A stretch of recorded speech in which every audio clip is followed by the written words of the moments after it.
नमस्कार दोस्तों, मैं विशाल रस्तोगी स्वागत करता हूँ आपका एक बार फिर से वी एकेडमिक्स टीचिंग पर। इस वीडियो में हम पढ़ने वाले जो हमारा दिल्ली डीएलएड एंड डीपीएससी का जो एंट्रेंस एग्जाम चल रहा है सेशन ईयर 2026-28 के लिए, इसमें हमारा जनरल मेंटल एबिलिटी का एक सब्जेक्ट है। उस सब्जेक्ट को हम शुरू करने जा रहे हैं इस वीडियो में।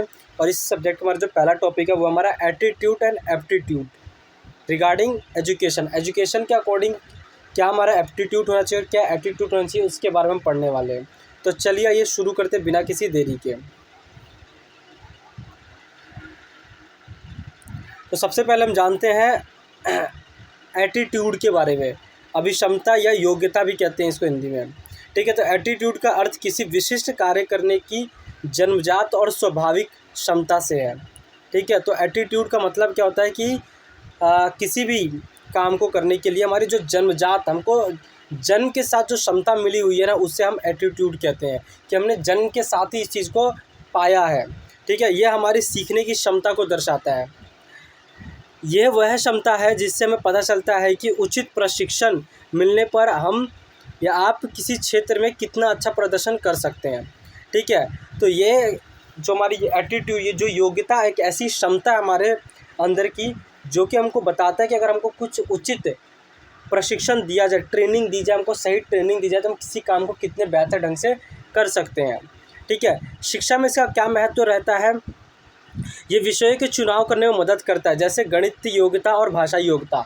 ठीक है, आपने अक्सर देखा होगा और आपने सुना भी होगा, अपने आसपास भी देखा होगा कि कुछ बच्चे ऐसे होते हैं जिनकी मैथ्स उतनी वीक कह रहा हूँ, नॉर्मल होती है, लेकिन कुछ की बहुत ज़्यादा एडवांस मैथ्स होती है। लेकिन कुछ बच्चे ऐसे होते हैं जिनका जो सोशल साइंस होता है बहुत ही स्ट्रॉन्ग सब्जेक्ट होता है, किसी का साइंस बहुत ज़्यादा स्ट्रॉन्ग होता है, बायोलॉजी स्ट्रॉन्ग होती है। ठीक है, किसी की लैंग्वेज लिटरेचर में बहुत ज़्यादा अच्छा कंट्रोल होता है। तो ये क्या उनकी जन्मजात क्षमता है, अगर उसी में हम उनको ट्रेनिंग दिया जाए, ठीक है, बेहतर ट्रेनिंग और गाइडेंस दी जाए, तो उस फील्ड में ज़्यादा अच्छे से कर सकते हैं। ठीक है, या न ऐसा ना करके कि हम उसको बोझ डलवा दें कि हाँ भाई तुम कंपलसरी तुमको साइंस पढ़ना है, मैथ्स पढ़ना है। नहीं, उसको जितना बेसिक पढ़ लिया ठीक है, अब आगे उसको छोड़ दो, जो तुम्हारा स्ट्रॉन्ग सब्जेक्ट है उस पर फोकस करो। तो ये वही क्षमता को मैं दर्शाता है कि जब शिक्षा में अगर हम बात करें तो ये हमको जो विषय चुनने में मदद करता है। इंसान को पता होता है कि मेरी वीकनेस क्या है, स्ट्रेंथ क्या है, मेरा वीक सब्जेक्ट क्या है और स्ट्रॉन्ग सब्जेक्ट क्या है। ठीक है, तो उसके अकॉर्डिंग हम सब्जेक्ट को चुनने में हमको मदद मिलती है, हमारा एटीट्यूड हमको सहायता करता है इस चीज़ में। ये छात्र की तार्किक क्षमता और समस्या सुलझाने की कौशल को दर्शाता है। ये दर्शाता है कि छात्र किस तरीके से अपने प्रॉब्लम को सॉल्व कर पा रहा है। ठीक है, क्रिटिकल थिंकिंग कैसे कर पा रहा है, वो किसी चीज़ को किस तरीके से सॉल्व कर रहा है। तो ये हमारी क्षमता को दर्शाता है। प्रकार की बात करें तो हमारा न्यूमेरिकल एप्टीट्यूड होता है, जो कि अंकों और गणनाओं के साथ काम करता है। ठीक है, दूसरा हमारा वर्बल एटीट्यूड होता है, जो कि भाषा और शब्दों को पकड़ के काम करता है। ठीक है, जिसमें हमको शब्दों के और भाषा पे ज़्यादा हमारी पकड़ मजबूत कराता है। और तीसरा हमारा स्पेशियल एटीट्यूड होता है कि आकृति और मानचित्रों को समझने में मदद करता है। ठीक है, कि जो हम आकृति देखते हैं और मानचित्र देखते हैं उन सबको हम समझने में हमारा मदद करता है।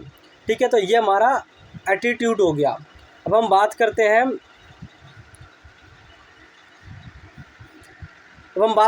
एटीट्यूड के बारे में। तो हमने एप्टीट्यूड पढ़ा, अब हम पढ़ते हैं एटीट्यूड। ठीक है, एटीट्यूड क्या है? एटीट्यूड का मतलब होता है दृष्टिकोण या अभिवृत्ति। ठीक है, नज़रिया क्या है किसी चीज़ को देखने का हमारा। तो एप्टीट्यूड का अर्थ किसी चीज़, व्यक्ति या स्थिति के प्रति हमारी सोचने का तरीका क्या है, मानसिक झुकाव किस तरीके से है, हम किस तरीके से किसी चीज़ को सोच पा रहे हैं। ठीक है, जबकि जो हमारा एप्टीट्यूड था, ठीक है, ये एटीट्यूड है, वो एप्टीट्यूड था। जो हमारा एप्टीट्यूड है उनको जन्मजात क्षमता मिली हुई है, जन्म से ही हमको प्राप्त हुआ है। लेकिन और उसमें हम क्या करते हैं, हमारी किसी चीज़ को, एक स्पेसिफिक फील्ड को, हमारे इंटरेस्ट को दर्शाता है। जबकि क्या है कि हमारा जो एटीट्यूड है वो हमारे सोचने के तरीक़ों को दर्शाता है कि हम किस तरीके से सोच रहे हैं। ठीक है, ये हमारी भावनाओं, विश्वासों और व्यवहारों का मिश्रण होता है। जो हमारा अभिवृत्ति या दृष्टिकोण होता है, ये हमारे विश्वासों को, भावनाओं का और विश्वास का मिश्रण होता है, जो कि हमें शिक्षा में ये तय करता है कि हम चुनौतियों का सामना कैसे कर सकते हैं। ठीक है, शिक्षा में इसके महत्व की बात करें तो सकारात्मक दृष्टिकोण के ऊपर बात करता है हमारा। कठिन विषयों को सीखने की उत्सुकता और असफल होने पर फिर से प्रयास करने का जज्बा प्रदान करता है हमारा दृष्टिकोण। हम किसी सब्जेक्ट में हमारा कम मार्क्स है, हम फेल भी हो गए तो उसके बाद हमारा क्या एक्शन होता है, क्या रिएक्शन होता है, हम किस तरीके से उस चीज़ को देखते हैं, हम उसको एक्सेप्ट करते हैं कि नहीं करते, भाई उसमें हमारी थोड़ी बहुत गलती थी, हमने सही तरीके से पढ़ाई नहीं किया, ठीक है। फिर अगली बार उसको कोशिश करते हैं, दोबारा से उस पेपर को हमने क्रैक करने की कोशिश करते हैं, ठीक है। तो हम अपने नज़रिए को देखते हैं, या कह सकते हैं यार हमारी किस्मत थी इसलिए फेल हो गया, ये एक दूसरा नज़रिया है।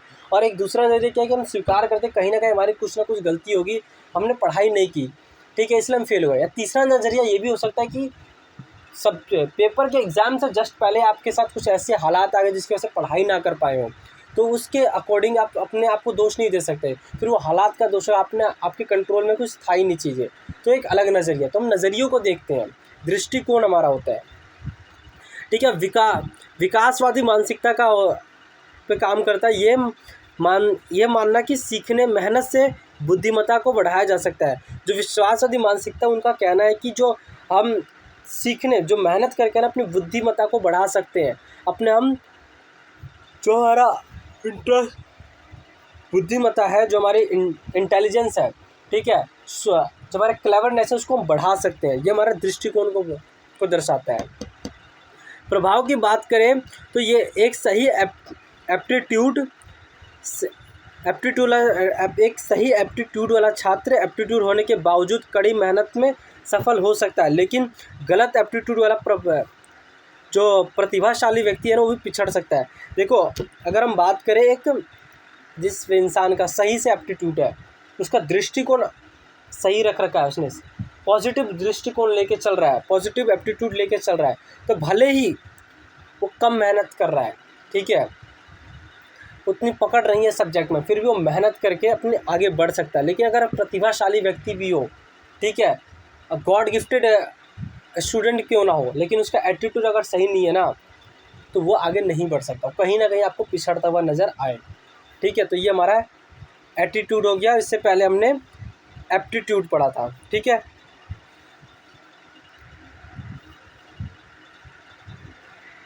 इससे पहले हमने क्या पढ़ा,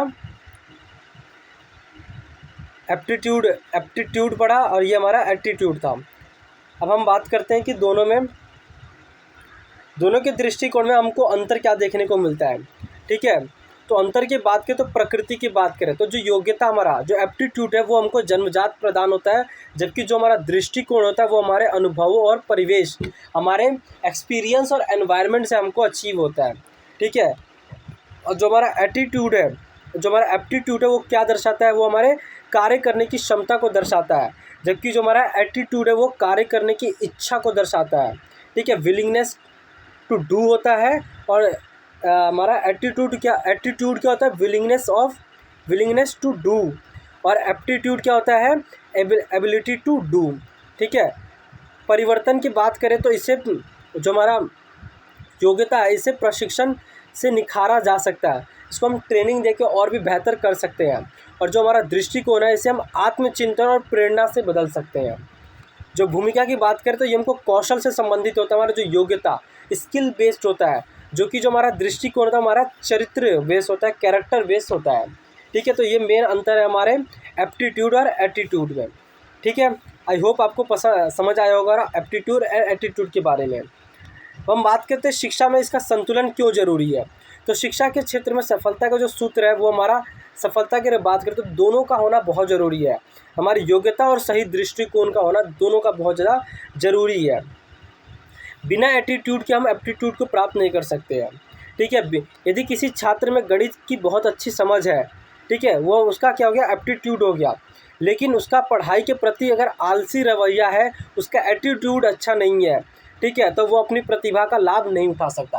आप देखते हैं कुछ बच्चे होते हैं कि पढ़ाई लिखाई में अच्छे होते हैं, लेकिन उनकी संगत, उनका आलस, ठीक है, उनको कहीं ना कहीं लेके आगे चल के उनको बर्बाद कर देता है, ठीक है। तो आपसे भी यही रिक्वेस्ट रहेगी कि आप सही रास्ते पे चले, कहीं भी गलत रास्ते को चूज़ ना करें, ठीक है। तो ये हमारा होता है कि हम अगर एप्टीट्यूड और एटीट्यूड दोनों का होना ज़रूरी है।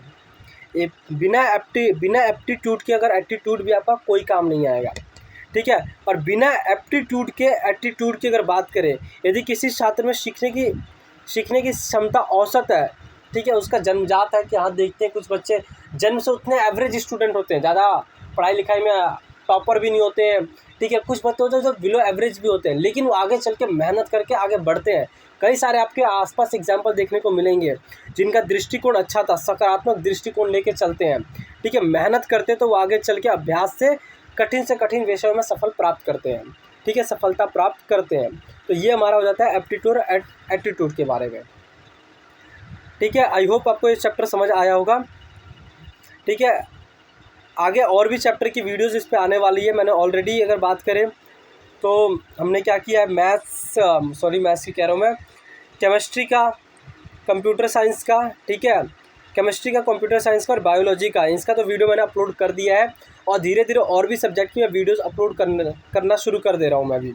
इसमें हम मेंटल एबिलिटी की बात कर रहे हैं, इसके बाद हमारा ज्योग्राफी का वीडियो आएगा, इसके साथ साथ चल ही रहा होगा ज्योग्राफी का वीडियो, इसका इकोनॉमिक्स की, मैथ्स और रीजनिंग और लैंग्वेज की भी पूरे ऑल सिलेबस का इस पर पूरा आपको वीडियो देखने मिलेगा। टोटल फुल सिलेबस कंप्लीट करने वाला है हमारा वी एकेडमिक्स टीचिंग वाले चैनल पे। तो आप उसको सब्सक्राइब जरूर कीजिएगा और नोटिफिकेशन, ताकि आपको नोटिफिकेशन मिलती रहे। अगर आपको वीडियो अच्छी लगे तो उसको शेयर कीजिए, लाइक कीजिए, और आप वीडियो देखते हैं लेकिन सब्सक्राइब नहीं करते तो सब्सक्राइब जरूर कीजिएगा। मैं मिलता रहूँगा आपसे अगले वीडियो में, तब तक के लिए जय हिंद, जय भारत।